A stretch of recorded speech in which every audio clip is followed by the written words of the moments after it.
జై శ్రీరామకృష్ణ. గురుభావ ఉద్వేగంలో రాణి రాస్మణిని శిక్షించడము. ఇలా ఉండగా ఒకరోజు రాణి రాస్మణి కాళికాలయానికి వచ్చింది. ఆలయ సిబ్బంది అంతా హడావిడిగా ఉన్నారు. సోమరిపోతులు సైతం నాడు తమ విధులను జాగ్రత్తగా నిర్వహించసాగారు. గంగలో స్నానం చేసి రాణి కాళికాలయానికి వెళ్ళింది. అప్పటికే కాళీ పూజ అలంకరణ ముగిశాయి.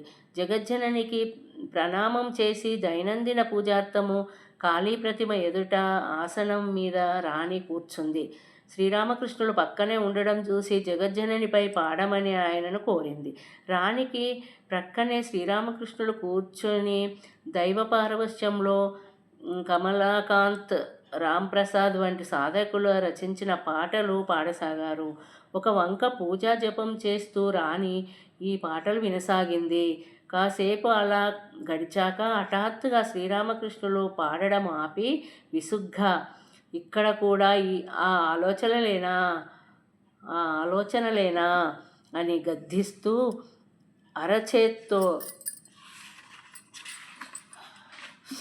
చెంప చెల్లుమనిపించారు. బిడ్డలు తప్పు చేసినప్పుడు తండ్రి కోపగించుకొని ఏ భావంతో వారిని శిక్షిస్తాడో సరిగ్గా శ్రీరామకృష్ణులు అప్పుడు అదే భావంలో ఉన్నారు. కానీ దాన్ని ఎవరూ అర్థం చేసుకోలేదు. తత్ఫలితము రాణిని అలా శ్రీరామకృష్ణులు కొట్టడం చూసి ఆలయ సిబ్బంది, రాణి పరిచారికలు గావుకేకలు పెట్టారు.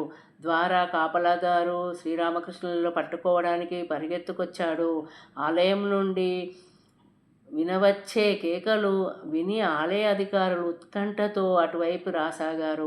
కానీ ఈ గందరగోళానికి ప్రధాన కారకులైన శ్రీరామకృష్ణులు, రాణి రాస్మణి ఇద్దరు ఆలయ సిబ్బంది హడావిడిని ఏమి పట్టించుకోక ప్రశాంతంగా నిశ్చలంగా ఉండిపోయారు.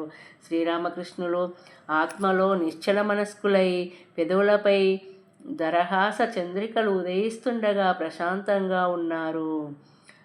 ఇక రాణి విశ్లేషణ చేసుకొని చూడగా తాను ఒక ముఖ్యమైన వ్యాజ్యపు తీర్పు గురించి ఆలోచిస్తూ ఉన్నదే గాని జగన్మాతను ధ్యానించడం లేదని గ్రహించింది. ఆమె సిగ్గుపడింది. పాశ్చాత్తాపంతో బాధపడసాగింది. శ్రీరామకృష్ణులు తన ఆలోచనలు ఎలా తెలియవచ్చిందా అని ఆమె ఆశ్చర్యపోయింది. ఆలయ సిబ్బంది అరుపులకు ఆమె తన ఆలోచనల నుండి బయటపడింది. ఆ అల్పబుద్ధులు అమాయకులైన శ్రీరామకృష్ణుల పట్ల దౌర్జన్యంగా ప్రవర్తిస్తారేమోనని భయపడి, భట్టాచార్య ఏ తప్పు చేయలేదు, ఆయనను తప్పు పట్టవద్దు అని తీవ్ర స్వరంలో వారిని ఆదేశించింది. తన అత్తగారైన రాణి ముఖతా జరిగింది. యావత్ మధుర్ విని ఆమె ఆదేశాన్ని సమర్థించాడు. కొందరు ఆలయ అధికారులు ఎంతో నిరాశ చెందారు. కానీ వాళ్ళు ఏమి చేయగలరు? పెద్దవారి వ్యవహారాలతో మనకేం పని అని భావించి వాళ్ళు కిమ్మనలేదు. ఈ ఉదంతము చదివినప్పుడు పాఠకుడు బహుశా ఇలా ఆలోచిస్తాడేమో, ఇది ఎటువంటి విచిత్రమైన గురుభావము, మనిషిని కొట్టేటంత విపరీత గురుభావ అభివ్యక్తీకరణ. జై శ్రీరామకృష్ణ.